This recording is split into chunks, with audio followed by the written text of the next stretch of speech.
देश आज 26वां कारगिल विजय दिवस मना रहा है। इस खास मौके पर देश भर के लोग उन नायकों को श्रद्धांजलि दे रहे हैं जिन्होंने राष्ट्र के लिए अपने प्राणों की आहुति दे दी। इस बीच थल सेना अध्यक्ष जनरल उपेंद्र द्विवेदी ने 26वें कारगिल विजय दिवस समारोह को संबोधित किया। इस दौरान उन्होंने ऑपरेशन सिंदूर को लेकर बड़ी बात कही। जनरल उपेंद्र द्विवेदी ने क्या कुछ कहा, सुनिए। भारतीय सेना ने उसी अदम्य साहस और दृढ़ संकल्प के साथ पाकिस्तान समर्थित टेररिस्ट इंफ्रास्ट्रक्चर को निशाना बनाया और पाकिस्तान की अन्य आक्रामक कार्रवाइयों को प्रभावशाली ढंग से विफल करते हुए एक निर्णायक जीत हासिल की। हमने शांति को अवसर दिया, पर उसने कायरता की कार्रवाई की और उसका उत्तर केवल हमने पराक्रम से दिया। ऑपरेशन सिंदूर हमारा संकल्प, संदेश भी और उत्तर भी।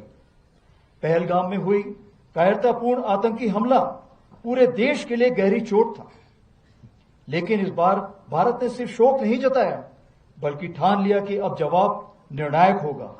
देशवासियों का अटूट विश्वास और सरकार द्वारा दी गई रणनीतिक स्वतंत्रता से भारतीय सेना ने एक सुनियोजित, सटीक और निर्णायक जवाब दिया। भारतीय सेना ने 6 और 7 मई की रात को पाकिस्तान और पाकिस्तान ऑक्यूपाइड जम्मू एंड कश्मीर में 9 हाई वैल्यू आतंकवादी ठिकानों को निशाना बनाया, बिना किसी मासूम नागरिक को हानि पहुंचाए हुए। यह केवल जवाब नहीं था, यह स्पष्ट संदेश था कि आतंकवाद को सहारा देने वाले अब नहीं बचेंगे। 7 से 9 मई को पाकिस्तान द्वारा की गई सैन्य कार्रवाई पर भारतीय सेना ने नपातुला और सटीक जवाब दिया। हमारी आर्मी एयर डिफेंस एक अजय दीवार बनकर सामने खड़ी रही, जिसे कोई ड्रोन या मिसाइल भेद नहीं सका। यह सब होल ऑफ नेशन अप्रोच के अंतर हुआ, जहां थल सेना, वायु सेना, नौसेना और अन्य सरकारी और प्राइवेट डिपार्टमेंट्स सब एक साथ मिलकर खड़े हुए, जिसमें एनजीओ भी शामिल थे। जो भी शक्तियां भारत की संप्रभुता, अखंडता या जनता को क्षति पहुंचाने की योजना बना रही हैं, उन्हें करारा जवाब दिया जाएगा और आगे भी दिया जाएगा। यही भारत देश का न्यू नॉर्मल है। आज की भारतीय सेना न केवल वर्तमान चुनौतियों का सफलतापूर्वक सामना कर रही, बल्कि हम नित्य प्रतिदिन एक परिवर्तनशील, आधुनिक और भविष्य उन्मुख शक्ति के रूप में तेजी से अग्रसर हो रहे हैं।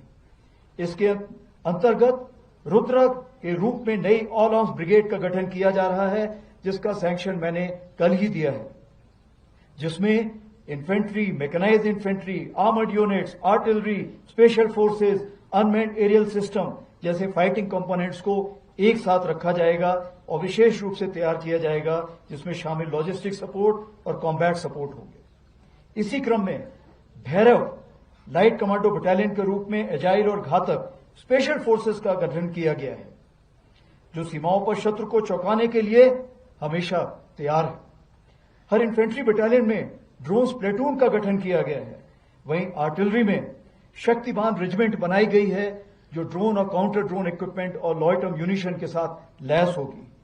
हर रेजिमेंट में एक दिव्यास्त्र बैटरी भी बनाई गई है, जो कंपोजिट बैटरी होगी और इन्हीं सामानों से लैस होगी। इन चीजों के मद्देनजर हमारी मारक क्षमता अब आने वाले दिनों में कई गुना बढ़ जाएगी। उसी प्रकार से आर्मी एयर डिफेंस को स्वदेशी मिसाइल सिस्टम से इक्विप किया जा रहा है। हम पूरी तरह से तैयार हैं कि भारत की 100वीं स्वतंत्रता वर्षगांठ तक, यानी विकसित भारत का सपना साकार करें।